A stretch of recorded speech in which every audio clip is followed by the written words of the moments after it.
Oxo acids of nitrogen. Mainly three oxo acids of nitrogen. First one, hyponitrous acid, H2N2O2 is the formula. Nitrous acid, HNO2 is the formula. Nitric acid, HNO3. Okay. Then first one, nitric acid. Nitric acid's preparation properties, all the things we have to be considered today. So, nitric acid, as you know the formula, it is HNO3. It is a very strong acid that you knows it. How the way the laboratory method of preparation that we can check first, that it is the KNO3 or NaNO3, potassium nitrate or sodium nitrate. It is on heating with concentrated H2SO4, it results HNO3. So NaHSO4, Na from this NaHSO4 and one H it is remaining there. No, that H and NO3 together HNO3 forms. So okay, this is the easiest method for remembering. Then this is said to be the nitric acid. This way laboratory preparation of nitric acid occurs. The next one, Ostwald process. Ostwald process, it is said to be an industrial or commercial way of preparation of nitric acid. It is obtained by the catalytic oxidation of ammonia.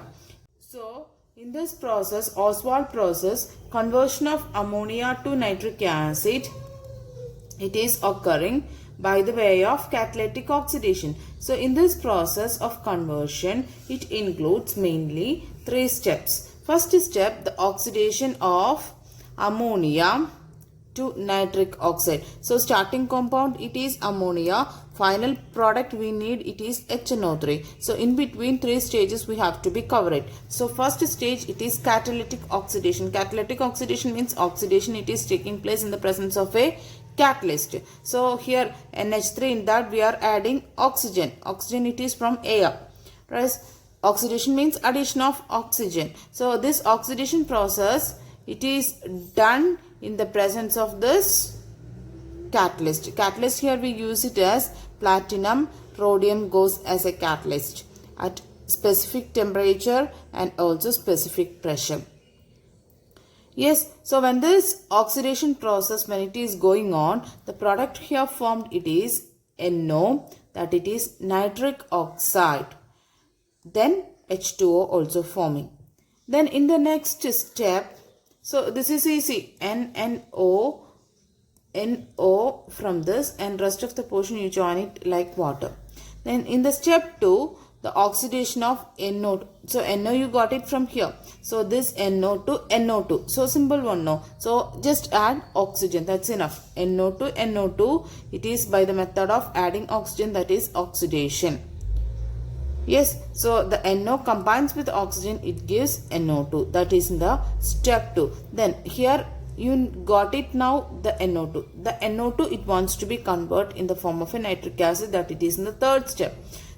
Its name is nitrogen dioxide. The nitrogen dioxide, when it forms, it is dissolved in water and to form HNO3. Then along with that nitric oxide. Okay, so nitric oxide, it is formed here now. That is the same thing we are using in the step 2. So this NO, it is recycled. Recycled means it go again. So it recycled and aqueous. When it recycle, you will get to NO2. Then to NO2, when it is reacts with water, it again HNO3. So likewise, one cyclic process, it is possible. The continuous formation of HNO3, it is possible. Yes, so this NO formed, it is recycled. Then aqueous solution of HNO3 can be concentrated. Aqueous solution of HNO3 here means we are getting aqueous solution of HNO3. From aqueous HNO3, we need to be make the concentrated HNO3 now by the method of distillation. So it is possible to get 68% of nitric acid by mass. So you understood that by the distillation method you got only 68% of HNO3. Right? This 68% we need to be changed into 98% highly concentrated HNO3. We need to be make it. How? By the method of dehydration with concentrated H2SO4. So when you are conducting dehydration, means water removal with the presence of dehydrating agent concentrated H2SO4, it is possible to get 98% of concentrated HNO3. So this Ostwald process, it is very important method for the preparation of HNO3 commercially. So mainly three methods. First method, the oxidation of catalytic oxidation of ammonia to nitric oxide. In the next step, when the nitric oxide formed by the simple oxidation to form NO2, nitric dioxide, nitrogen dioxide. The next one, from NO2 to aqueous HNO3 and NO. NO it is recycled and you will get again the HNO3. Then this HNO3 you are getting in the form of aqueous. That means water content it's there. So this want to be make it into concentration. So when you are carrying distillation, you will get only 68% of HNO3. But this one we need to be change it into 98%. How the way? By the method of dehydration with concentrated H2SO4.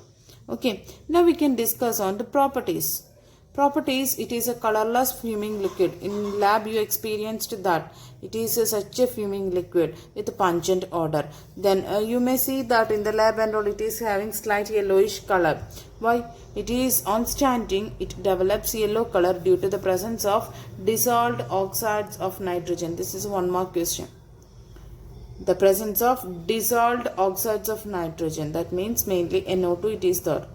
Because oxidation it is occurring, the nitrogen and oxygen it combines to form NO2. Because of the presence of the dissolved oxides of the nitrogen, the nitric acid it is having yellowish in color. Then in the laboratory grade nitric acid we are mainly using 68% of HNO3.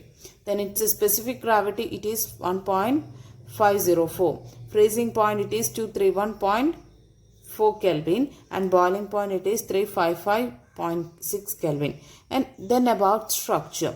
Structure it is very simple. Nitric acid HNO3 no HNO3.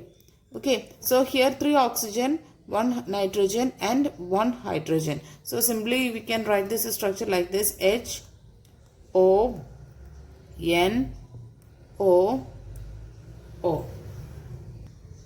So HNO3. Yes, here OH, then NOO. Likewise the situation, the bond angle and all here I mentioned. Yes, so the bond length between this O and H it is 96 picometer. Here NNO, the bond length it is 121 picometer. The angle between this O and O bond it is 130. The angle between O and HN, this bond it is 102 degree. Okay, this structure it is said to be the planar structure. This structure you have to be studied. Right, then chemical properties of nitric acid. You know that nitric acid it is a very strong acid. So when it is a strong acid, it surely reacts with bases. And its aqueous solution, as we discussed in the case of ammonia, no, because of basic structure it is having the tendency to react with acid, and in the aqueous solution they are showing its basic character. Similarly here the HNO3 it is a strong acid. So in its aqueous solution when we are trying to be taken this HNO3 it gives hydronium ion. So here H2O and H plus NO3 minus no. So this H plus and H2O combines together to form hydronium ion H3O positive plus nitrate ions. So in aqueous solution also this HNO3 it behaves as a strong acid because of the presence of H3O positive ions. Then it is because of acid it has a tendency to react with alkalis to form the corresponding nitrates. So here H2O, remove it, this is base, this is acid. So H2O, remove it, and remaining portion you join it together, so it is forming the salt. So this is about its acidic character and also about the aqueous solution of concentrated HNO3. The next one, oxidizing property. One of the important property of the concentrated HNO3 is its oxidizing power. Both the nitric acid, both in the concentrated form and dilute form, they are showing different ways the oxidizing character. So here HNO3 it is acting as a strong oxidizing agent. Why? because of decomposition, HNO3 itself on decomposition, it gives out oxygen. This oxygen supplies to the other. If it is a carbon, it supplies this carbon to give carbon dioxide. So oxidation of this carbon occurs. Or if it is giving to iodine, the another product, iodine and oxygen, due to that combination, it is resulting another product. Likewise, the oxygen supplies this HNO3. That's why this HNO3, it acts as a strong oxidizing agent. You studied that if it is an oxidizing agent, that means itself it is reduced. So in this HNO3, if it is in the concentrated form, it is usually reduced to nitrogen dioxide, that it is N2O, while dilute HNO3 when we taken, it gives nitric oxide. Sometimes in more reactive metals case when we taken, sometimes it is giving nitrous oxide sometimes. So here, as I said earlier, the concentrated HNO3 when we are using, because of oxidation, it gives out oxygen and changed into NO2. Okay, when dilute HNO3 when we take on, normally it is changed to nitric oxide with the evolution of oxygen. So this oxygen, it is helpful for other metals or non-metals to change its corresponding compounds. Then first one we can discuss on action on metals. That means oxidizing action on this HNO3 to these metals that we are going to be discussed now. So normally HNO3, it attacks most of the metals except the noble gases such as gold and platinum. Then one example we can check now, that it is with the copper. So copper, it is less active metal. Less active metal in the sense, it's this metal copper, it is less electropositive than hydrogen. So in this situation when we consider, so dilute HNO3 when we are using, as I said earlier, it gives out oxygen, and with the help of that oxygen the copper, it is getting oxidized, and at the same time this HNO3 itself reduced. So due to this reduction you will get NO, and you will get the corresponding CuNO3 twice, and also H2O, the product it is formed. Here when you check, this is in the zero form. When you check here the oxidation property, oxidation state, when you start to write, you will get the another number. That means the oxidation here goes on, this case of copper, that you can understand. Then when we are using the concentrated HNO3, because of strong oxidizing power, it oxidizes this copper to copper nitrate. At the same time, it itself reduced to nitrogen dioxide. But we consider the zinc, the concentrated HNO3 when we are reacts with this, trying to react with this zinc, you can see that this act as a oxidizing agent. It helps the zinc to oxidize to zinc nitrate. At the same time, this HNO3 itself reduced and produced NO2. Here concentrated HNO3 we used. But in the case of dilute HNO3 when we consider the zinc, it is more active metal.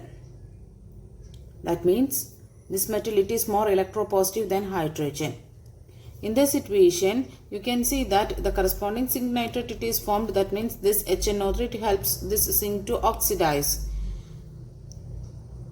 and at the same time itself reduced to form nitrous oxide, not nitric oxide, nitrous oxide it formed here.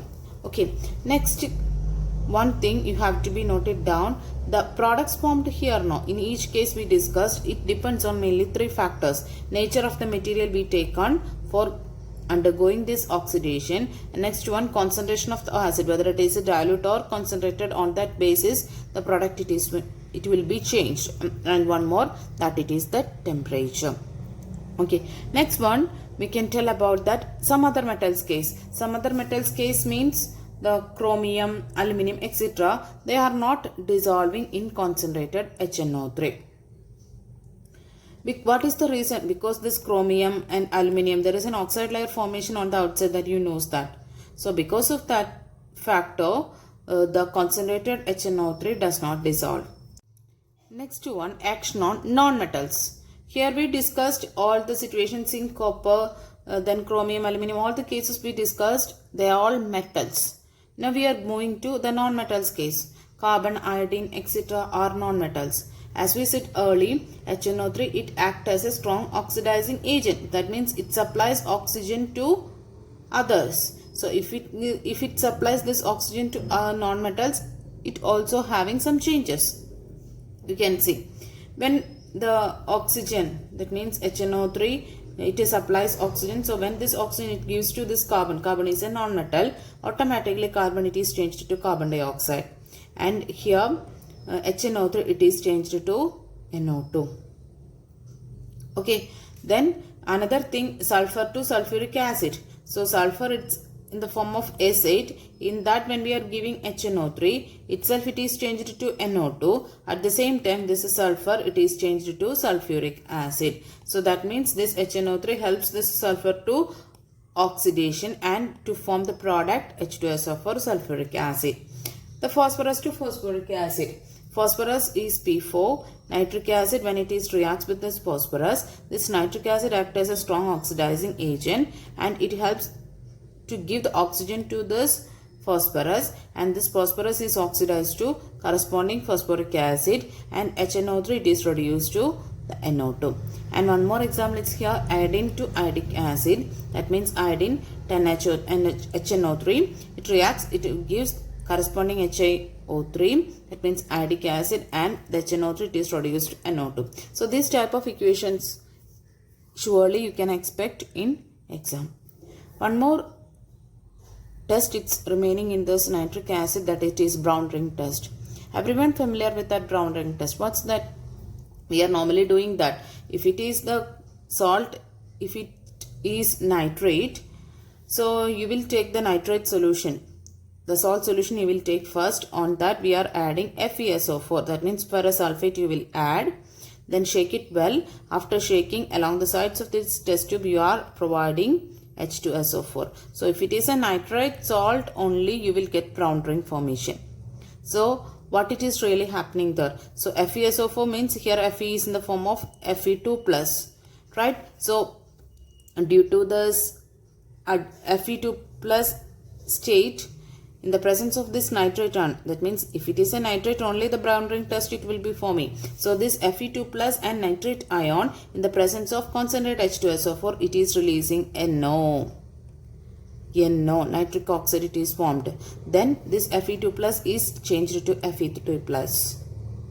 Then this NO formed here now, that NO formed here, it is converting FeH2O 6 times 2 plus, that means the solution it is formed due to that mixing. So it is reacting to this NO and form FeH2O 5 times NO2 plus. This is the complex formed, and this complex gives the brown color, and that brown color it is formed at the junction between the solution and the sulfuric acid layers, that indicates the presence of nitrate ion in the solution. Okay, so this brown ring test for Viva questions, for a chemistry practical exam, this equation it is very important. Very simple thing, nitrate ion, ferrous sulfate addition, in the presence of HNO3, it will be resulting NO. Then the solution you got it there, no, that NO and the solution it is mixing together to form the brown colored complex is formed at the interface between the solution, and also interface means here, between the solution and the sulfuric acid layers. It indicates that the presence of nitrate ion in the solution.